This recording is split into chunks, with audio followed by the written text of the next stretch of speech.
This is Religion in the News, sponsored by Wish TV, in cooperation with the Church Federation of Greater Indianapolis. Good morning, Indianapolis. I'm J.R. Ryder. Thanks for joining us today for Religion in the News. Also joining me is Carol Sissom. Our guests give us a special word for 2011, and we're going to learn a little history of the Church Federation of Greater Indianapolis. Stay tuned.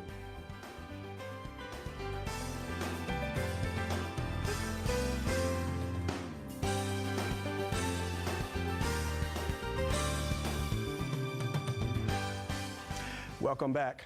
Our show starts off today with a little history on our sponsor. They are, of course, the Church Federation of Greater Indianapolis.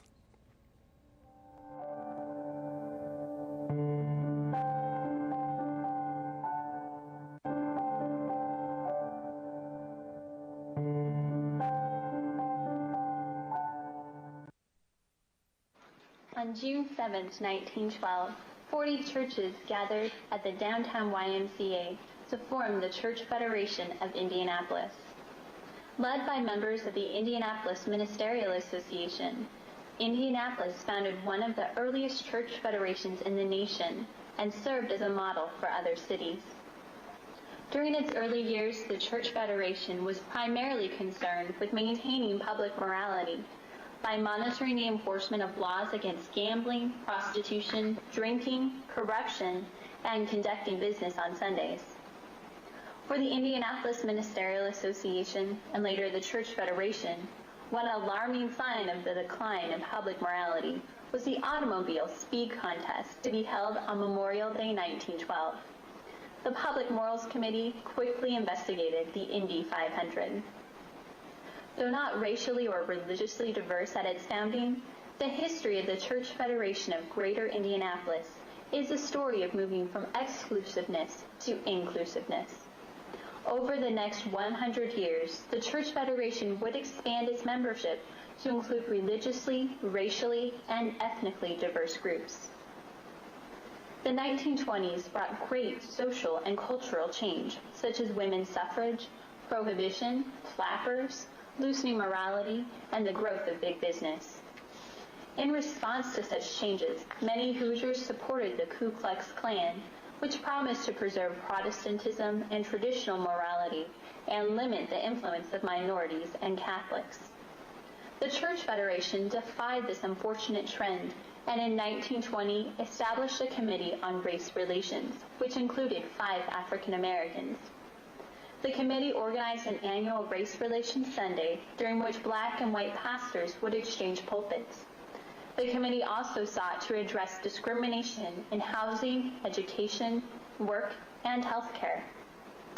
For example, in the 1930s, the Race Relations Committee spoke against Butler University's policy of only admitting 10 new black students per year. The same decade, the committee also worked to open the Indiana High School Athletic Association to participation from African American schools. In 1922, the Church Federation created a social service department whose main duties were coordinating the social services offered by member churches and helping juvenile and criminal offenders transition back into society. This department would prove essential in the 1930s, when the nation faced the worst depression it had ever seen. The Church Federation worked to help churches and organizations cope with the unprecedented unemployment. The 1940s began with a world at war. The Japanese attack on Pearl Harbor quickly drew the United States into the conflict as well. Though the Church Federation had advocated peace and international goodwill during the interwar years, with the coming of World War II, the Federation decided to provide a Christian influence on wartime preparations. The Federation supported chaplains and provided religious services for servicemen and war workers. The Church Federation also sought to prevent discrimination during wartime. The Race Relations Committee petitioned the defense industry to hire blacks and whites equally and give everyone access to skilled positions. During the 1940s, the Federation also expanded its diversity, adding Rabbi Israel Chodos as a member of the Race Relations Committee and helping create the Indianapolis Citizens Council, which included the Indianapolis Catholic Diocese and the Jewish Federation in its membership. In the prosperous post-war years, the Church Federation blossomed as well. Starting in the 1950s, the Federation had an active communications department, which at its height produced 5 weekly radio programs and 10 weekly half-hour television programs, including the popular children's show, Time for Timothy. Time for Timothy began broadcasting in 1957, and the Federation continued producing new episodes until 1991. By the 1970s, the show was broadcast in 22 cities besides Indianapolis. The 1950s brought the start of another project for the Federation, as it took a leading role in establishing chaplaincy programs throughout the city. The Church Federation recruited and supervised chaplains for the Indianapolis Police Department, and later for the Sheriff's Office, the Juvenile Court, Boy Scout camps, and several Indianapolis hospitals. The Federation would continue this leadership in the 1990s when it established a chaplaincy program at the Indianapolis International Airport. For more information about the Church Federation of Greater Indianapolis, visit our website at indyfaith.org.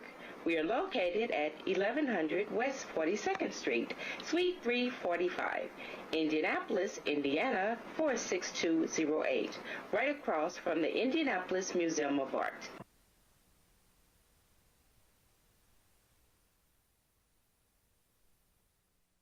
The story from Officer Moore's family you haven't heard. Oh my God. Then Monday on Daybreak. He made that ultimate sacrifice without any regret. Honoring a hero. We're an incredible family because of an incredible man. What the Moore family wants you to know about their son, beginning tonight and continuing tomorrow on Daybreak.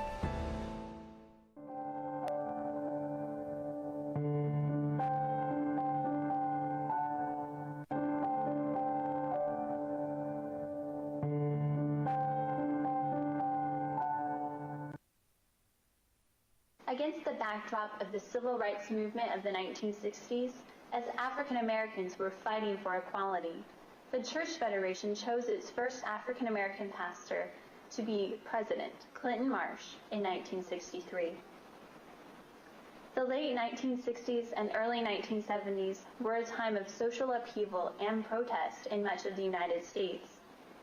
Though the Church Federation resisted the most extreme radicalism of the 1970s, it embraced many changes as well and addressed some of the most pressing issues of the day. For example, in 1972, the same year the United States Senate approved the Equal Rights Amendment, the Church Federation chose its first female president, Shirley Norris. Also, when Indianapolis received a court order to desegregate public schools by busing students from the inner city to the suburbs, the Church Federation supported the measure and trained chaplains and pastors to help ease tensions during the controversial process. The Federation's Social Services Division continued to help the people of Indianapolis, especially in the wake of the global recession of the 1970s. In 1980, the Federation's Contingency Fund, now called the Benevolence Fund, provided the startup money for Gleaner's Food Bank.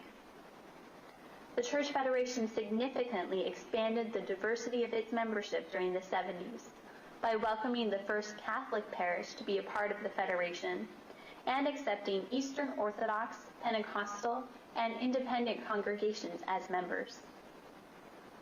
By the 1990s, the Church Federation had come a long way since its founding. Perhaps nothing better embodied the progressive changes the Federation experienced than the installation of the first female and first African American executive director, Reverend Dr. Angelique Walker-Smith, in 1995. Under Reverend Dr. Walker-Smith's leadership, the Federation grew increasingly concerned about the number of violent deaths in the city and started the Sanctuary Church movement, which provided prayer vigils at the site of violent death, as well as services to help stop the violence. The Church Federation welcomed the new millennium by hosting Faith Fest annually from 2000 to 2004. The event provided Indianapolis residents a chance to celebrate the diversity of the faith community. In recent years, the Federation has conducted programs to help prison inmates transition back into society. It's provided support for students in public schools. It's encouraged racial reconciliation and dialogue, sought to reduce violent death, and supported at-risk families, just to name a few of its programs. Today, the Church Federation of Greater Indianapolis continues to unite and serve the faith community. As the Federation approaches its centennial in 2012, it is renewing its commitment to energize, organize, and mobilize faith-based networks. For more information about the Church Federation of Greater Indianapolis, visit our website at indyfaith.org. We are located at 1100 West 42nd Street, Suite 345, Indianapolis, Indiana 46208, right across from the Indianapolis Museum of Art.